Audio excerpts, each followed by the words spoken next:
அதுக்கப்புறம் சிவராத்திரி வந்துட்டு அப்புறம் ஒரு வெயில் அடிக்கும் பாருங்க, அப்புறம் அதை பற்றியே பேசிகிட்டு இருப்போம். அதுக்கப்புறம் ஒரே காற்று, அப்புறம் மழை, இதையே பேசிகிட்டு இருக்க போகிறோமே ஒழிய இதனால் ஒரு பிரயோஜனம் இல்லை. மனசு சமாதானமாக இருக்கணும், நிம்மதியாக இருக்கணும், திருப்தியாக இருக்கணும். நமக்கு வேண்டிய விஷயத்தில் கவனம் வேணும்னா நம்ம கவனம் கண்ணனிடத்தில் இருந்தால் போதும். சிம்பிள்.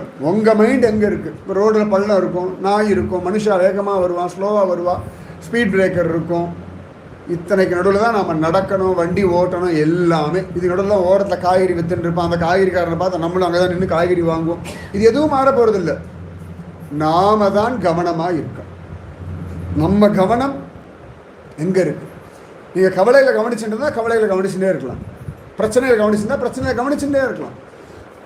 அதை போட்டுகிட்டே இருக்கும். மனசுக்கு ஒன்றும் விவசாயே கிடையாது. 5 மணி நேரம் கூட யோசிச்சுட்டே இருக்கும், விவசாயே கிடையாது. அப்போ மனசு யோசிக்க வேண்டியது கிருஷ்ணன்.